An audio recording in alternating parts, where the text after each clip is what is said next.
Did you know Pennsylvania is filled with ghost towns that hold haunting secrets waiting for those brave enough to explore? Hidden across the state, these towns are abandoned relics, each with its own eerie past. From booming steel hubs to once thriving mining communities, Pennsylvania's ghost towns stand as silent witnesses to histories that few people know. And if you stick around until the end, we've saved a chilling bonus fact about a hidden Pennsylvania gem that you won't want to miss. Let's start our journey in McKeesport, a town that rose to prominence in the late 1800s, when steel was Pennsylvania's lifeblood, according to WSJ. Imagine a bustling town along the Monongahela River, with mills, factories, and rows of houses filled with hardworking families. McKeesport was once alive with the sound of industry, the roar of machinery, the clang of metal, and the hum of activity from dawn to dusk. It wasn't just a place to live, it was a community built on the strength and resilience of people who believed in the power of steel. For decades, McKeesport thrived, fueled by the American steel industry's unstoppable growth. But as the 20th century wore on, things changed. Steel production moved overseas, cheaper imports flooded the market, and one by one, the factories in McKeesport shut down. The machines fell silent, and workers drifted away, seeking new lives and new jobs elsewhere. Today, McKeesport feels like a town caught in time. Old brick factories stand empty, their windows shattered and walls faded. Walking through certain streets, you almost expect to hear the sounds of the past. The hum of machines, the laughter of children, the chatter of neighbors. But instead, there's only silence, broken by the occasional rustle of wind or the call of a lone bird.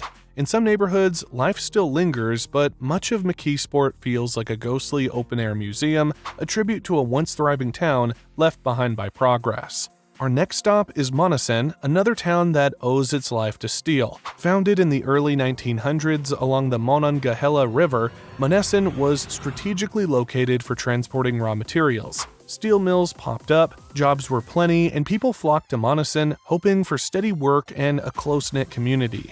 During Monessen's heyday, the New York Times noted that the steel mills weren't just factories, they were the beating heart of the town, providing jobs for thousands and a sense of unity for everyone who lived there. The town thrived as families settled in. Children went to local schools, and businesses blossomed. But as with many steel towns, Monessen's success came with an expiration date. By the 1980s, global competition and cheaper foreign steel imports began to strangle the industry. One by one, the mills closed, and Monessen's economy faltered. Shops shut their doors, families moved away, and Monessen's heartbeat grew faint. Today, if you walk through the streets, you'll see houses and factories standing empty, buildings that once buzzed with life now wait in silence, like relics of a forgotten age. There's an eerie beauty to Monessen, a sense of stillness that reminds visitors of the town's once bright past. Moving along, we arrive at Vintondale, a town that dates back to the early 1900s, when coal powered America.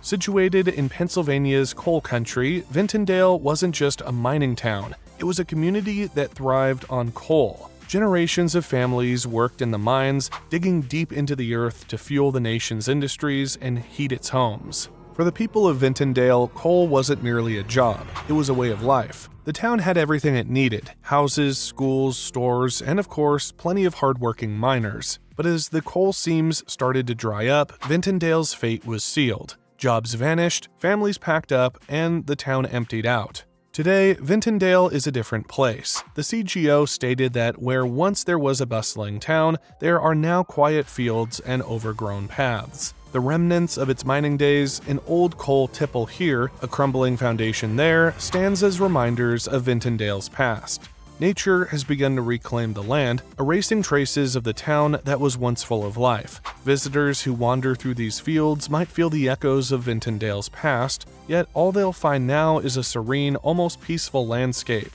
If you're enjoying these hidden stories of Pennsylvania's ghost towns, make sure to hit that like button and subscribe. We're always uncovering new tales of mystery and history that you won't want to miss. Yellow Dog Village, our next stop, has a story as quirky as its name. Founded in the early 1900s by the Pittsburgh Limestone Company, this small community was built to house workers from the nearby limestone plant. Yellow Dog Village was a quiet, close-knit place, where life revolved around work at the plant and the simple routines of family life. According to Atlas Obscura, Yellow Dog Village thrived as a self-sufficient little world for years, where everyone knew each other and the rhythm of life was steady and predictable. But as demand for limestone began to decline, so did the village. When the plant eventually shut down, families left and the town grew silent. Today, Yellow Dog Village feels like a ghostly time capsule. Rows of houses sit empty, their windows dark and doors locked. Streets once filled with children's laughter and the sounds of daily life are now eerily still. The story behind the town's unusual name remains a mystery, adding a strange twist to this already haunting place. And who knows, if you wander through Yellow Dog Village, you might just spot a yellow dog roaming the streets, as if guarding the memories of the people who once called it home. Next, we visit Frick's Lock, a small riverside community that changed drastically when a nuclear power plant was built nearby in the 1970s.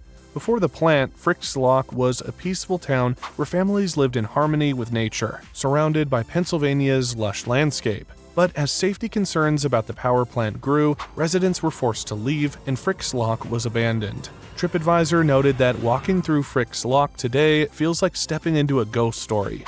Rows of houses sit dark and empty, as though they're waiting for their families to return. Overgrown paths and faded paint give the town an eerie, haunted look. Radiation warning signs dot the landscape, reminding visitors of the plant's presence and the reason why this once thriving town is now deserted. Frick's Lock may not have ghosts, but its atmosphere is undeniably spooky, making it a haunting reminder of the impact of industry on small communities. Our second to last stop takes us to Alvira, a town transformed by the events of World War II.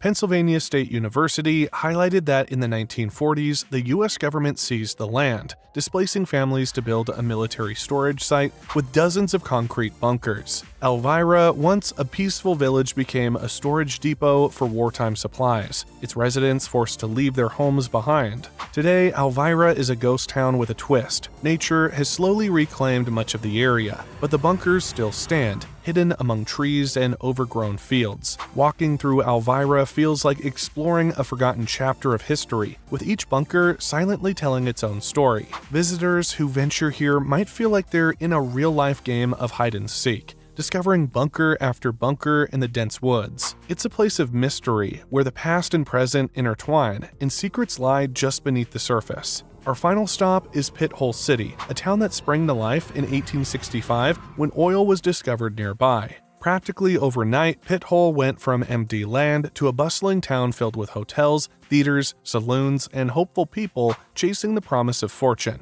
Many reports show that at its peak, nearly 15,000 people called Pithole home, all drawn by the lure of oil. But just as quickly as it grew, Pithole began to fade. The oil ran dry, the profits disappeared, and so did the people. Within a few years, Pithole went from a thriving boom town to an abandoned ghost town, its streets empty and buildings left to the elements. Today, Pithole is a shadow of its former self. Walking through, you might spot faint outlines of foundations and the occasional sign marking where buildings once stood. It's as if the town simply vanished, leaving only the ghosts of dreams and ambitions behind. Thanks for joining us on this journey through Pennsylvania's ghost towns. Each one holds a unique story, a piece of history frozen in time. If you enjoyed exploring these hidden places, hit that like button, subscribe, and tell us in the comments if there's another ghost town you'd like us to cover. And if you're curious about our next video, you won't want to miss it. We'll be diving into the most exotic country in Asia where women are beautiful and open.